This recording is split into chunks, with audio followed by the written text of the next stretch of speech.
नमस्कार, स्वागत है आप सभी का खबर दिन भर में। मैं हूं आपके साथ सुनील चौहान। अब होते हैं रूबरू आज की महत्वपूर्ण खबरों के साथ। 2024 के लोकसभा चुनाव से पहले केंद्र की मोदी सरकार समान नागरिक संहिता को लेकर बड़ा दांव खेलने जा रही है। सूत्रों के मुताबिक केंद्र सरकार आगामी मॉनसून सत्र में समान नागरिक संहिता का बिल संसद में पेश कर सकती है। सूत्रों के मुताबिक सरकार ने संसद के मॉनसून सत्र में समान नागरिक संहिता बिल लाने की तैयारी कर ली है। समान नागरिक संहिता कानून संबंधी बिल संसदीय समिति को भी भेजा जा सकता है। समान नागरिक संहिता को लेकर सांसदों की राय जानने के लिए संसदीय स्थायी समिति की 3 जुलाई को बैठक बुलाई गई है। इस मुद्दे पर विधि आयोग, कानूनी मामलों के विभाग और विधायी विभाग के प्रतिनिधियों को बुलाया गया है। 14 जून को विधि आयोग द्वारा समान नागरिक संहिता पर आम लोगों से सुझाव मांगने के मुद्दे पर इन तीनों विभागों के प्रतिनिधियों को बुलाया गया है। वहीं महाराष्ट्र के पूर्व सीएम उद्धव ठाकरे की party Shiv Sena uniform civil code का समर्थन कर सकती है। सूत्रों ने यह जानकारी दी है।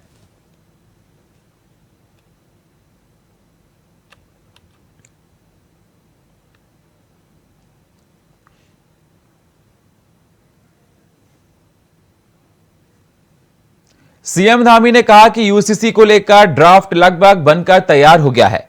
इसके लिए ड्राफ्ट कमेटी ने हर वर्ग के लोगों से बात की है। जानकारों की माने तो उत्तराखंड में यूनिफॉर्म सिविल कोड के ड्राफ्ट में जनसंख्या नियंत्रण को शामिल किया गया है। यह रिपोर्ट देखिए आप।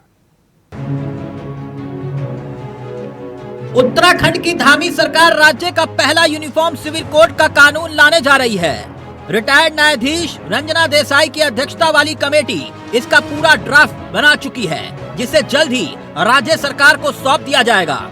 ऐसे में सभी के मन में ये सवाल है कि आखिर देश के पहले यूनिफॉर्म सिविल कोड उत्तराखंड का ब्लूप्रिंट कैसा होगा।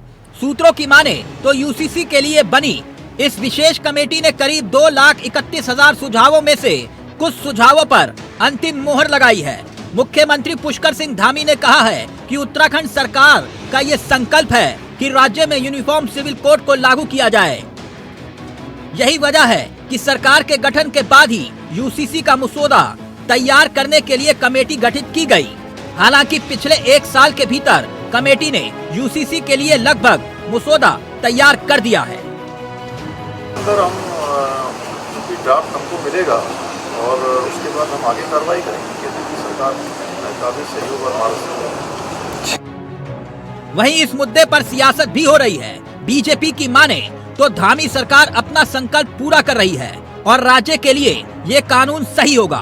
कांग्रेस की माने तो भाजपा के लिए ये मुद्दा शुरू से ही राजनीतिक हथियार के रूप में रहा है, जो कभी जनता की समझ में नहीं आया है। निश्चित रूप से हमारे यशस्वी मुख्यमंत्री माननीय पुष्कर सिंह धामी जी ने जब वो दूसरी बार प्रदेश के मुख्यमंत्री बने तो उनकी पहली कैबिनेट की बैठक में जो उन्होंने चुनाव से पहले उत्तराखंड की जनता को वादा किया था कि हम प्रदेश के अंदर सभी लोगों को एक कानून के दायरे में लाएंगे, उसके लिए यूसीसी प्रदेश के अंदर लागू करेंगे। उस कैबिनेट की बैठक में एक कमेटी का गठन किया गया और वो कमेटी करीब उसका 1 साल का कार्यकाल हो गया है और वो ड्राफ्ट भी लगभग तैयार हो गया। आज यूसीसी की जो कमेटी है वो एक प्रेस कॉन्फ्रेंस भी करने जा रही है और मुझे लगता है कि जल्द ही सप्ताह भर में वो रिपोर्ट सरकार को सौंपने वाले हैं और प्रदेश के अंदर जल्द ही यूसीसी लागू हो जाएगा। इसके साथ ही हम ये कह सकते हैं कि हमारे प्रदेश का ये सौभाग्य होगा, आदरणीय पुष्कर सिंह धामी जी के नेतृत्व में जो यूसीसी प्रदेश के अंदर लागू होगी, पूरे देश के लिए एक रोल मॉडल का काम करेगा। यूनिफॉर्म सिविल कोड आज देश की जरूरत है। हमारे देश के संविधान निर्माताओं ने संविधान निर्माण के समय ही कॉन्स्टिट्यूशन के आर्टिकल 44 में इस बात की व्यवस्था की है। उसमें बाकायदा लिखा गया है, the state shall endeavour to secure for the citizen a uniform civil code through the territory of India. लेकिन दुर्भाग्य है कि इतने वर्षों में निरंतर कभी सरकारों ने इसके ऊपर कोई ध्यान नहीं दिया। निश्चित रूप से ना आप बताइए ना, उससे अलावा क्या इस प्रदेश में समान नागरिक संहिता अगर बनाना है, 2/3 बहुमत केंद्र में भी है, 2/3 बहुमत यहाँ भी है। लोकतंत्र में सत्तारूढ़ पक्ष जो होता है उस पर बड़ी ताकत होती है, जिम्मेदारी उसकी होती है। आप पार्लियामेंट में लाइए, पास कराइए, 17 राज्य अडॉप्ट कर लेंगे तो ऑल इंडिया का एक्ट स्वतः ही हो जाएगा। लेकिन आप ऐसा नहीं करना चाहते हैं, आप इसका राजनीतिक लाभ लेना चाहते हैं, इसलिए इसको चर्चा में बनाए रखना चाहते हैं। मैंने कहा ना, इस बात का जवाब देते थे ना मुख्यमंत्री, यूसीसी के अलावा मुख्यमंत्री को नहीं दिख रहा कि कौन वीआईपी आज तक नहीं पकड़ पाए। बता दो ना अंकिता को मारने वाला कौन था, इसका जवाब दे दो। हम मानेंगे कि आप राज्य के प्रति, राज्य की महिलाओं के प्रति आप सम्मान करते हैं, या उनके प्रति आप क्या, आपके मन में कोई भावना है। बीजेपी के लिए धारा 370 हो या यूसीसी कानून, बहुत पहले ही राजनीतिक एजेंडे में बीजेपी ने इसे शामिल कर लिया था, जिस पर अब केंद्र सरकार भी आगे बढ़ रही है। ऐसे में अगर केंद्र सरकार भी इस और कदम बढ़ा रही है तो फिर इस पर सियासत क्यों हो रही है? अभय कैंतुरा, इंडिया वॉइस, देहरादून।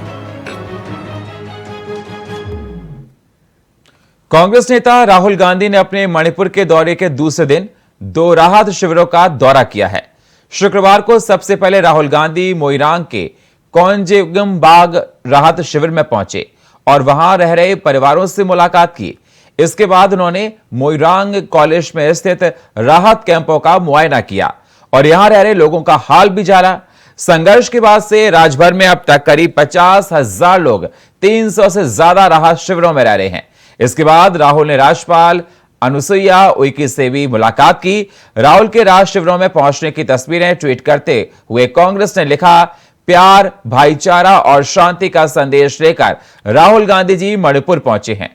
कल वे हिंसा के पीड़ितों और सिविल सोसाइटी के लोगों से मिले, उनका दुख बांटा, उनके आंसू पहुंचे, उन्हें हिम्मत दी, ये भरोसा दिलाया कि सब ठीक हो जाएगा। मणिपुर में नफरत के खिलाफ मोहब्बत की ये यात्रा आज भी जारी है। वहीं राहुल के इस दौरे को लेकर हमला लगातार जारी है। बीजेपी लगातार उन पर हमला बोल रही है।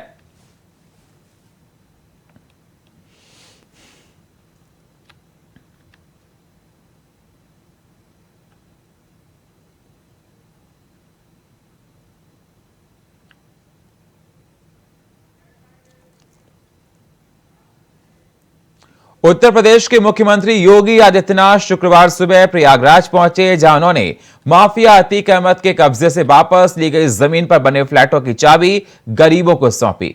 ये रिपोर्ट देखिए।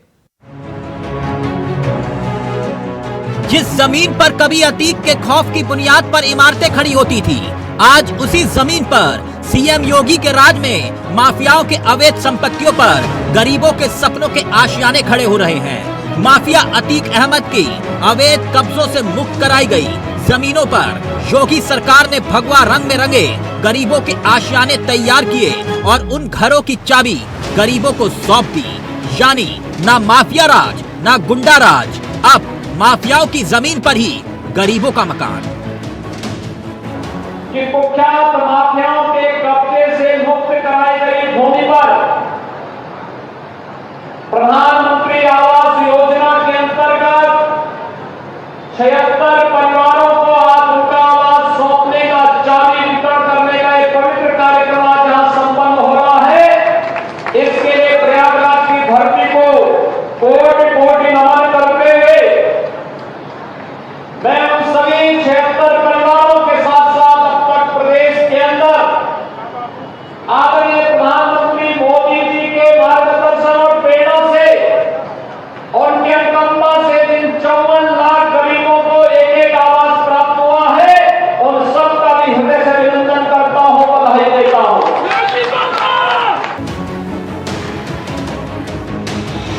आपको बता दें कि माफिया अतीक अहमद ने प्रयागराज के लुक्करगंज में काफी जमीन पर कब्जा किया हुआ था। इसको लेकर जब प्रशासन ने जांच कराई तो कब्जे का पता चला। इसके बाद जमीन को मुक्त कराने की कार्रवाई शुरू हुई। सरकार के आदेश पर प्रशासन ने 1731 वर्ग मीटर जमीन अतीक के कब्जे से छुड़वाई थी। अब उसी जमीन पर प्रधानमंत्री शहरी आवास योजना के तहत 4 मंजिला टावर में 76 फ्लैट्स गवाही दे रहे हैं कि अतीक का ही नहीं बल्कि माफियाओं का आतंक अब यूपी में खत्म हो रहा है।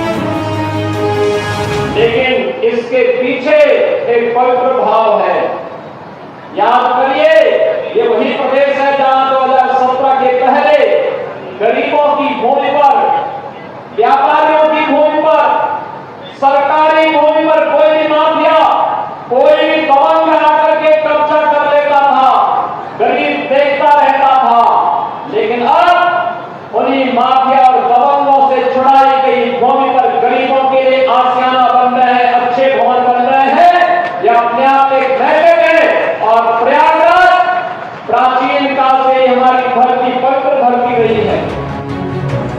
सभी भगवा रंग में रंगे ये फ्लैट्स गवाही दे रहे हैं कि अब माफियाओं की संपत्ति पर न सिर्फ बुलडोजर गरजेगा, बल्कि उन्हीं जमीनों पर गरीबों के आशियानों की इमारत भी खड़ी होगी।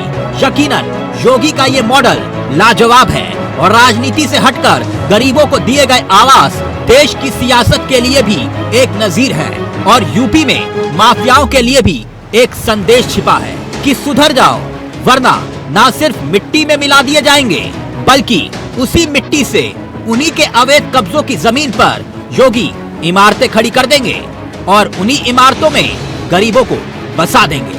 Bureau report, Shoaib Rizvi, India voice, Prayagraj.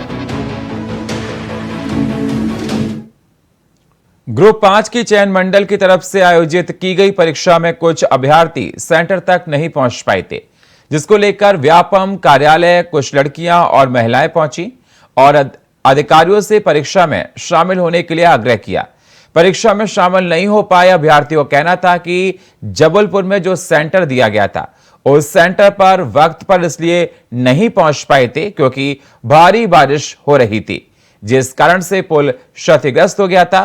Train से भी पहुंचने की कोशिश की लेकिन वक्त से नहीं पहुंच पाए।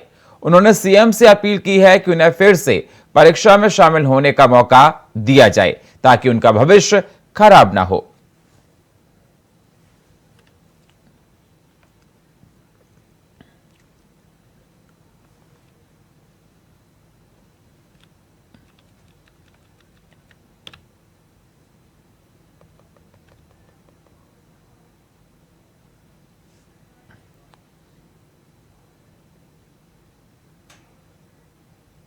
भीम आर्मी चीफ पर हुए हमले को लेकर किशनगढ़ में भीम आर्मी ने एसडीएम को राष्ट्रपति के नाम ज्ञापन सौंपा। साथ ही अलग अलग संगठनों के पदाधिकारियों ने उपखंड के बाहर जमकर नारेबाजी भी की और भीम आर्मी चीफ चंद्रशेखर आजाद को Z+ की सुरक्षा देने की मांग की। साथ ही मामले में आरोपियों की जल्द गिरफ्तारी और सीबीआई जांच की अपील की है।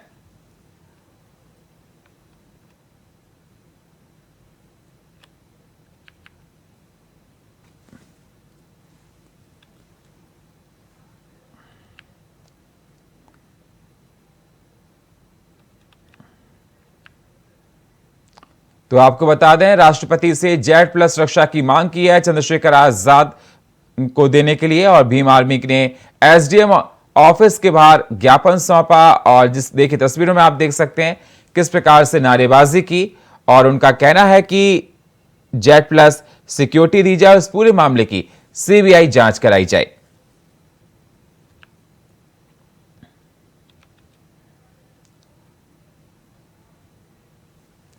चुनावी साल के चलते केंद्र सरकार के 9 साल पूरे होने पर बीजेपी के तमाम विधायक एक के बाद एक सरकार की उपलब्धियों को जनता तक पहुंचाने के लिए प्रेस कॉन्फ्रेंस कर रहे हैं। इसी कड़ी में तेंगांव विधानसभा क्षेत्र के बीजेपी विधायक राजेश नागर ने प्रेस कॉन्फ्रेंस कर केंद्र सरकार की उपलब्धियों को गिनवाया और जमकर सराहना की। साथ ही उसने तेंगांव विधानसभा क्षेत्र में हुए विकास कार्यों की चर्चा भी की। इस मौके पर जिला अध्यक्ष गोपाल शर्मा के अलावा पार्टी के कार्यकर्ता भी इस मौके पर मौजूद रहे।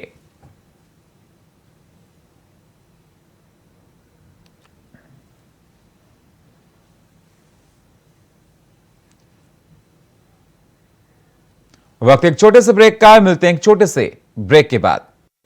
स्वागत है आप सभी का खबर दिन भर में। अब रुक करते हैं अगली खबरों का। मैनपुरी में दुकान के बाहर सो रहे बुजुर्गों की संदिग्ध परिस्थितियों में मौत हो गई। हमारे सहयोगी मुकेश कुमार ने ज्यादा जानकारी दी है, जरा आप भी देखिए।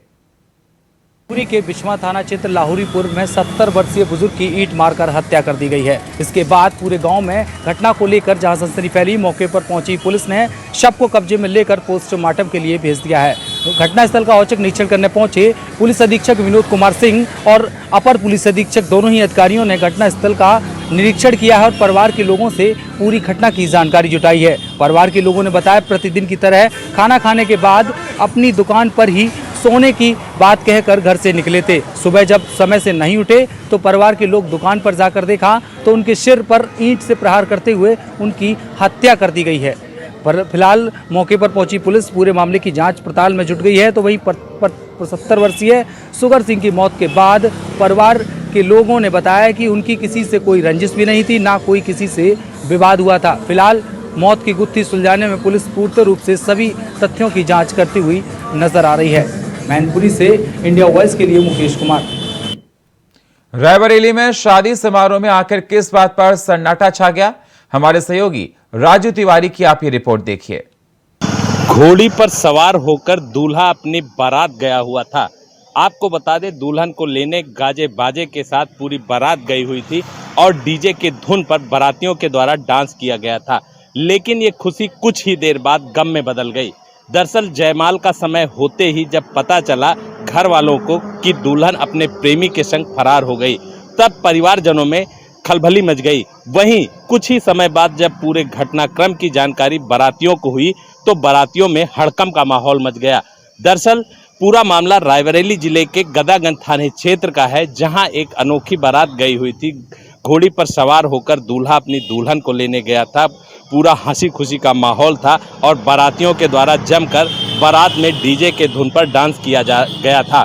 वहीं घर वालों की तरफ से यानी कन्या पक्ष की तरफ से भी बारातियों का जमकर स्वागत किया। लेकिन जब जयमाल के दौरान पता चला कि लड़की अपने प्रेमी के संग फरार हो गई, तब परिवारजनों में भय का माहौल और हड़कंप देखा गया। वहीं जब पूरे घटनाक्रम की जानकारी बारातियों को हुई तब हड़कंप मच गया। पूरे घटना की जानकारी जैसे ही बारातियों में और घरातियों में हुई तो आपस में मतभेद हो गया और कहासुनी होने लगी। पूरे मामले को देखते ही स्थानीय लोगों के द्वारा पुलिस को सूचना दी गई। घटनास्थल पर पहुंची पुलिस ने दोनों पक्षों को समझा बुझाकर वहां पर भेजा। लेकिन जब इस पूरे घटनाक्रम की जैसे जानकारी आस पड़ोस के लोगों में हुई तो कहासुनी होते ही पुलिस वालों ने बीच बचाव करके जो बारात गए हुए थे उस पक्ष को भेज दिया।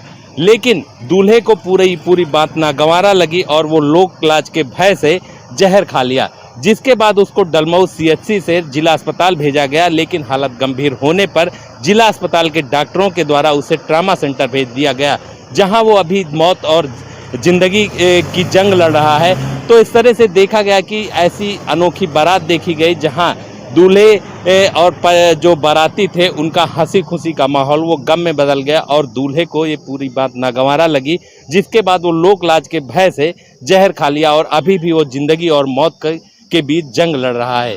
Raju Tiwari, India Voice, Raebareli. रायबरेली की प्रभारी मंत्री प्रतिभा शुक्ला ने शहर की बदहाल सूरत के लिए कांग्रेस के नगर पालिका अध्यक्ष को क्लीन चिट देते हुए अपनी पार्टी के अध्यक्ष को जिम्मेदार ठहराया है। उन्होंने कहा कि पहले नगर पालिका ने काम नहीं किया, जिसका नतीजा है कि पहले ही मानसूनी बारिश में शहर की सूरत बिगड़ गई है।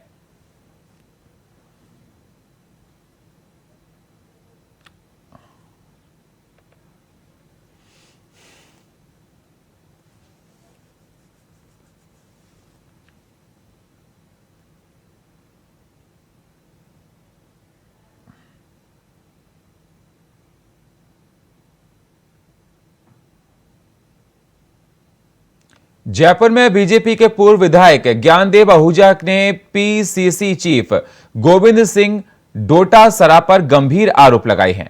उन्होंने कहा कि कांग्रेस खुद कायर है, बीजेपी पर आरोप लगा रही है।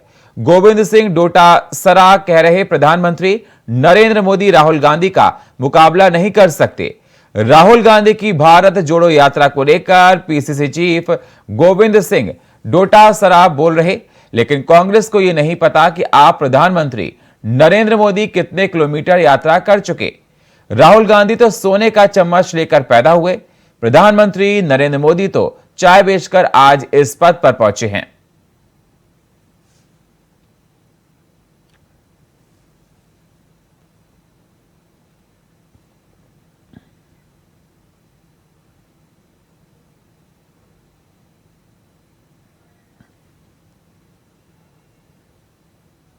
बलिया से मऊ के लिए जा रही एक रोडवेज बस का एक वीडियो सामने आया है, जिसमें एक तो सीट से अधिक सवारी, ऊपर से बस की छत कई जगहों से टपकते हुए नजर आ रही है।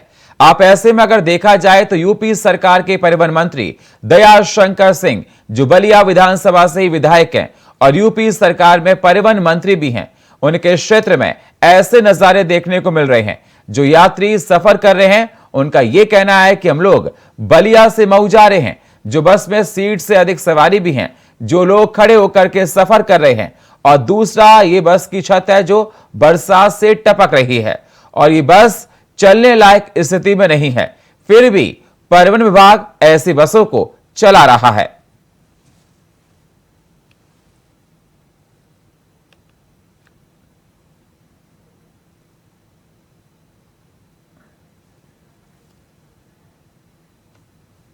सेना की जमीन खरीद बिक्री के मामले में रांची के पूर्व उपायुक्त छवि रंजन को जेल भेजे जाने के बाद मनी लॉन्ड्रिंग के आरोपियों का रात को छवि रंजन से मुलाकात किए जाने की खबर से मचे हड़कंप के बाद जांच एजेंसियां सक्रिय हो गईं। ये रिपोर्ट देखिए।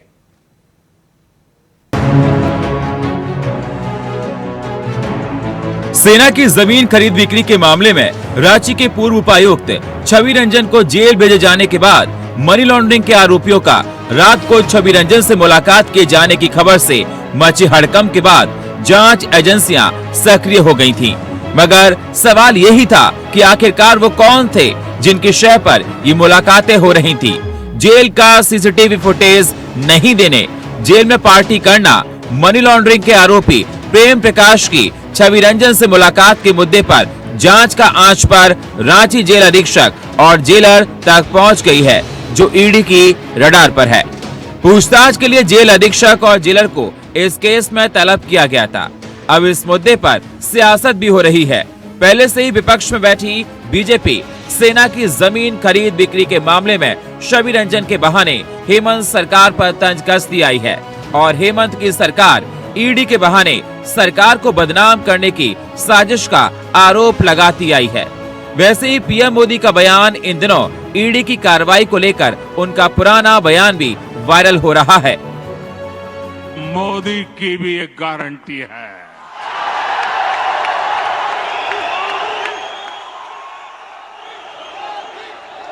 और मेरी गारंटी है, हर घोटालेबाज पर कार्रवाई की गारंटी।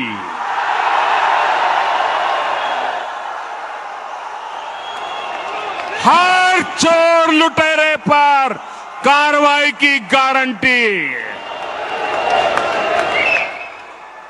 जिसने गरीब को लूटा है, जिसने देश को लूटा है, उसका हिसाब तो हो करके रहेगा।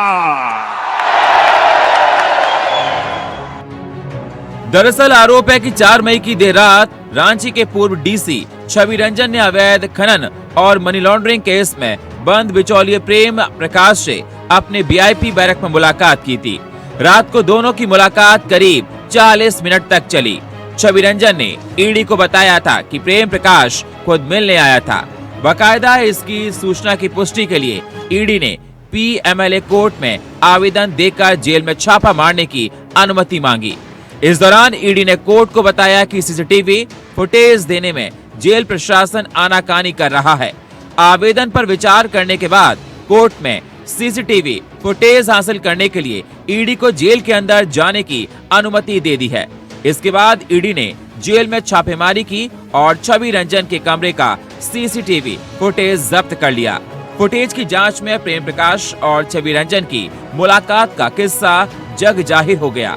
अब इसके बाद ईडी ने जेल अधीक्षक हामिद अख्तर को फिर एक बार समन जारी कर पूछताछ के लिए हाजिर होने का निर्देश दिया था। तो क्या कुछ और राज इस मामले में उजागर हो सकते हैं? वैसे भी झारखंड बीजेपी सेना की जमीन खरीद बिक्री के मामले में जांच की आंच हेमंत सरकार तक पहुंचने का दावा रही है। Bureau report, India voice, Ranchi. और फिलहाल खबर दिन भर में इतना ही। बाकी खबरों के लिए आप बने रहिए इंडिया वॉइस के साथ। तब तक के लिए नमस्कार।